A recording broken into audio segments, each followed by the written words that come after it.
Почитувани гледачи, добро вечер, добро ни дојдовте во емисијата Здравје, тоа е се. Добре знаете дека секоја среда емитуваме емисија од областа на здравството, само на Канал 8 телевизија и зборуваме со доктори и специјалисти од различни области. Вечерва зборуваме со доктор Јулијана Мешинковска, општ лекар во поликлиника доктор Златко Стојминов во Штип. Ке зборуваме за улогата на матичниот лекар во здравствената заштита на пациентите, а тоа значи дека често се меша улогата, а често и се прескокнуваат матичните лекари. Пациентите тоа добро го знаат и веднаш одат кај специјалист или бараат од матичниот лекар да бидат упатувани на специјалист и без тоа да го оцени или да го прати самиот матичен лекар. Повеќе ќе ни објасни самиот гостин во емисијата. Добро вечер, докторке, добро ни дојдовте во емисијата Здравјето е се за прв пат во Канал 8. Добро вечер, исто на сите гледачи.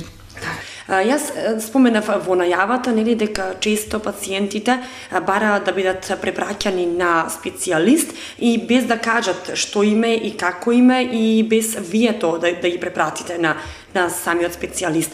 Ајде да објасниме на почетокот со која цел се воведени матичните лекари.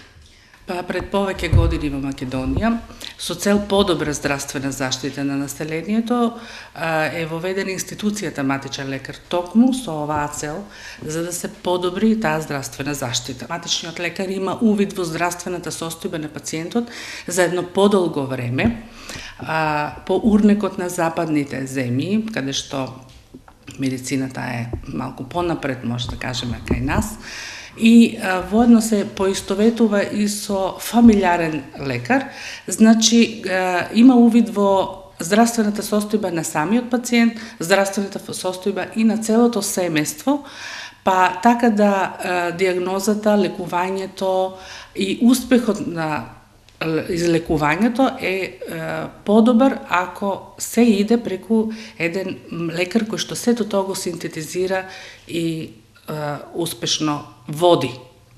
Инаку, целта на воведувањето на матичните лекари и оваа емисија е со цел да ја објасниме кои се обврски и правата на матичниот лекар према пациентот, но и обратно. Ние да не заборавиме дека и пациентите имаат права и обврски према матичниот лекар, а во крајна линија према своето здравје. Така, ќе објасниме и улогата на матичниот лекар. Која е всушност улогата на матичниот лекар, затоа што мал број од пациентите ја знаат, па често и го прескокнуваат матичниот лекар. Целата оваа емисија ми е целта да ги доближам до вашите гледачи улогата на матичниот лекар во водењето на здравствената состојба на пациентите. Значи, секој лекар има основна цел да го подобри здравјето на пациентите. На било која ниво да се наоѓа, а матичните лекари се тие кои што се ставени сега, да речем, во првите борбени редови, кои што доаѓаат директно во контакт со пациентот, најчесто доаѓаат во контакт со пациентот, често пати и се решавачки во исходот на излекувањето. Само да кажеме дека матични лекари се бираат од страна на пациентот и можат да бидат општи лекари, специјалисти по училишна медицина, специјалисти по медицина на труд, педиатри, гинеколози, стоматолози. Значи, сите тие заедно се одговорни за здравствената состојба на популацијата. А како се бира матичниот лекар? Матичниот лекар го бира лично пациентот, затоа и се бараше лично да отиде при изборот на пациентот да биде присутен лично тој, без присила, доброволно, и основно е дека матичниот лекар треба да биде биран од страна на пациентот и тоа да биде избран тој лекар во кој што пациентот има потполна доверба, кој што го респектира и со кој што ќе има добра соработка. Треба да напоменам дека лекарот може да биде реизбран или да биде променет во текот на една календарска година и тоа пациентот може да бира 2 пати да промени матичен лекар во текот на таа календарска година. Но треба да напоменам дека ако е нарушен односот пациент-лекар и каде што основните начела кои мора да бидат зачувани се нарушени, може и лекарот да одбие да одговара за здравствената состојба на пациентот. Тоа мислам мора и тоа да се знае. Инаку, значи основно правило е дека матичниот лекар го бира само пациентот или родител ако детето е помало од 14 години. Ние во оваа емисија ќе се задржиме на тоа што опфаќа прегледот кај матичен лекар и мора да напоменеме дека често кај вас матичните лекари пациентите доаѓаат со само себе диагноза, односно на пример, еве да биде поблиску до гледачите, докторке, имам бронхит. Без да го диагностицира предходно и без да е бил предходно кај некој специјалист или можеби кај друг лекар.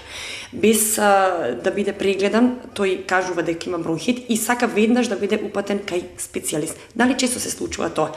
Го земав пример за пациенти и за бронхит. Најдобра комуникација меѓу лекарот, матичниот лекар и пациентот има кога пациентот убаво, концизно и во интерес на времето, па и на другите пациенти кои што чекаат во чекалната, ги каже симптомите. Ети така, да. А не веднаш да кажува само диагноза. Да. Убавото кажување и концизно на симптомите ќе го наведе матичниот лекар, кој што студирал за тоа, кој што се едуцирал за тоа, да ги продолжи диагностичките процедури во правилна насока. Значи, секогаш кога доаѓа пациентот, знаете дека почнуваме со разговор, тоа е анамнестичкиот пристап кон диагноза на лекувањето, диагноза на болеста, со цел подобро лекување. И тука ние распрашуваме од кога почнале симптомите, колку траат и така натаму. Колку поблиску, колку по-концизно, колку по-прецизно се кажат овие симптоми, лекувањето ќе биде поуспешно. Потоа се пристапува кон физикален преглед, значи или го прислушуваме, прегледуваме, пипаме, значи во зависност од тоа од каков тип на заболување станува збор. Целта на матичниот лекар исто така да изврши анализи на претходната состојба. Значи претходни анализи кои што направил, лабораториски, рентгенски, било кој. Затоа е добро пациентот секогаш кога доаѓа на доктор да не ги остава дома, туку да ги носи со себе. Тоа е документ кој што му треба и ќе му послужи на матичниот лекар или воопшто на лекарот каде и да оди. Значи, за да не се повтараат, за да не се изложува повторно на зрачење, ако има потреба од рентгенски зраци, ако наскоро бил подложен или бил рентгенски испитуван. Лабораториски, ако бил наскоро испитуван и се вршени анализи и има такви анализи, може да му послужат на матичниот лекар во диагностицирање на новата состојба. Исто така, ако после ова, матичниот лекар ако нема ако клиничката слика не е јасна или има потреба од било какви други додиагностички процедури, матичниот лекар е должен да го испрати каде што треба. Значи матичниот лекар врши и додиагностички процедури, значи кога ги праќаме било на специјалист, било на други лабораториски испитувања или во микробиолошка лабораторија, значи не навлегуваме, значи сепак испитувањата понатаму, ако има потреба, ги тера натаму докторот. Ако кога ги собереме тие резултати, понекогаш е потребно и специјалистичко мислење, па наша должност е да се консултираме со специјалист, со тоа што ги упатуваме нашите пациенти и на специјалистички преглед. Со тоа вршиме диагностицирање на болеста и исто така специјалистот дава препораки за лекување од неговата бранша. Наша цел е, ако можеме амбулантски да го лекуваме, продолжуваме амбулантски да го лекуваме тука, во зависност од опременоста на ординацијата, некои се опремени и како дневни болници, па тука се вршат ампуларни терапии, се даваат инфузиони, процедури се вршат и така натаму, или се преврзуваат рани кои што се помали. Значи, во зависност од опременоста на амбулантата, или можеме да ги пратиме на болничко лекување кога наодот тоа го бара од нас. Или, ако станува збор за хронични болни, кои што диагностичката процедура е завршена и ни е јасно од што е болен, лекувањето е хронично, долготрајно и треба одржување на болеста или одржување на здравието поточно, може да вршиме и само препис на лекови, со тоа што пациентот секогаш е должен промената или проблемите кои што ќе ги има, колку и нему да му се чинат мали, минорни, неважни или многу важни, да ги каже на докторот, а тој ќе процени дали е причината некоја нова болест, дали е влошување на постојачката состојба, дали е некоја компликација од лековите и така натаму. Значи, сакам да кажам дека основната грешка е пациентот да дојде и да бара само да му се препише нешто, да бара без објаснување, да се врши некоја диагностичка процедура, а лекарот не е обавестен зошто е тоа така. Значи, пациентот не е доволно едуциран за тоа да го бара. А често доаѓаат ли пациентите кај вас и бараат да биде препратени на специјалист? Се случува ли такво нешто? Прегледот кај матичниот лекар е бесплатен. Тоа е така направено за да можат било која социјална група да може да дојде бесплатно да ги каже своите проблеми. Партиципација се дава на ампуларна терапија или на некоја поскапа интервенција која што фондот ја ни дозволува да земаме партиципација. Но контактот, физикалниот преглед, основното лекување е бесплатно. Може да доаѓа колку сака, колку мисли дека треба пациентот, но и по препорака на доктор. Значи, и честото доаѓање на доктор, на лекар, кај матичен, и недоаѓањето на закажаните контроли е погрешно. Чести контроли правиме секогаш кога даваме нова терапија, кога акутно лекуваме пациент, значи ние напомнеме ќе дојдете за 2 дена, за 3 дена, за 5 дена, затоа што ние во тие 2 дена и не очекуваме некој да речеме драстично подобрување. Значи кога воведуваме нов лек или кога даваме некоја акутна терапија, очекуваме дека за тие 2 дена од прилика исто или очекуваме промена. Па ние мораме да наново прегледаме, преслушаме, видиме и да се, ако треба, коригираме, ако треба, додадеме. Но да напомнам дека секоја промена која што пациентот ќе ја почувствува на добро или на лошо, мора да ја пријави на лекарот и заради тоа матичните лекари се достапни на пациентите 24 часа. Мораме да споменеме дека матичниот лекар е тој кој ја диагностицира болест. Матичниот лекар треба да ја диагностицира болеста со помош на сите диагностички процедури кои му стојат на располагање, со помош на секундарната здравствена заштита, значи помагаат или, да не речам, голем терет носат и специјалистите. Но зошто се враќаат пак кај матичните лекари? Заради тоа што со тој наод од специјалистот доаѓа кај матичниот лекар кој што ја пак знае општата здравствена состојба на пациентот.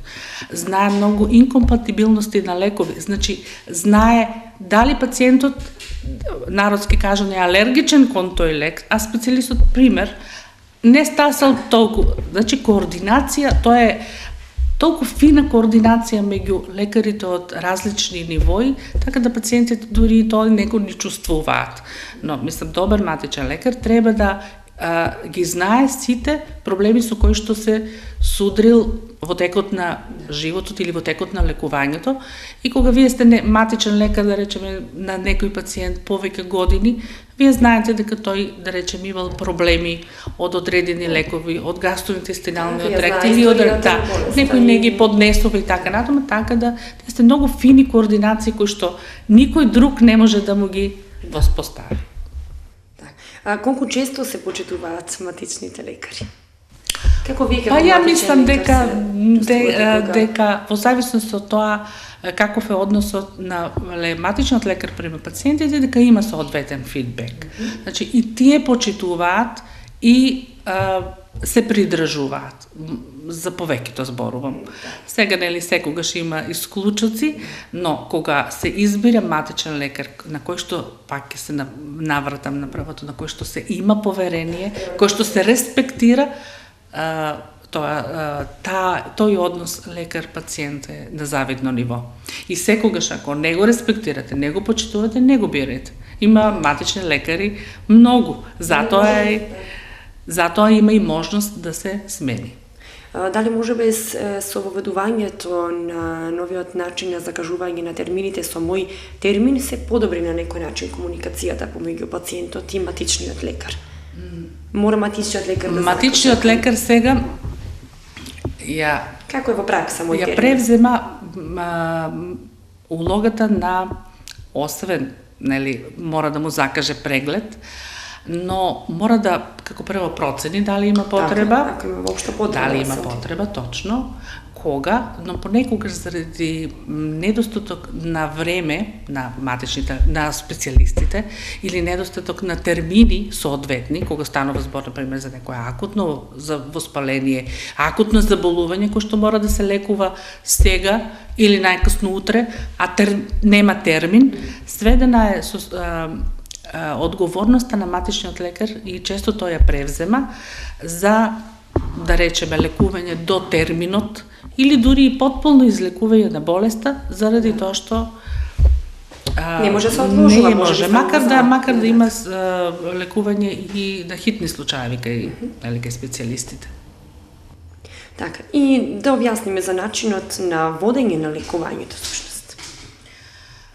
Лекувањето во зависност од заболувањето, напомнав дека пациентите кога се диагностицира, кога се воведе веќе терапија, лекарот е тој кој што ќе укаже на времето кога треба да се направат контролите. Исто така е тоа битно да се запази. Ако треба после 5 дена да се јави во тој термин, ако се после 15 дена или после извршени одреден број на диагностички контроли или на контроли кои што треба да ги изврши во други установи, да дојде обавезно со резултатите кај матичниот лекар, за да има увид докторот на општото здравје на пациентот, каков тек има и така натаму. Ако е контролата, да се каже, после 3 месеца или кај специјалист, исто така да се придржува пациентот кон соодветните. Ако се укаже, значи, лекувањето не е само препис на лек или оперативен запад, полно пати лекувањето иде паралелно и со хигиено-диететскиот режим и тоа е многу битен. Па, можам да кажам дека овој дел или придржувањето кон хигиено-диететскиот режим е најтешкото нешто кое што го воспоставуваме меѓу лекари и пациенти.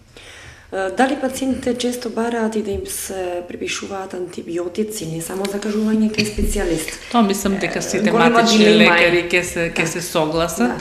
Не само мислам во прв ред се антибиотиците, но мислам дека сите матични лекари знаат дека освен антибиотската и седативната терапија таа која што се бара, можеби и нерационално, но антибиотската терапија ќе апел праќам до сите пациенти да ја остават решението за антибиотска терапија да го направи матичниот лекар.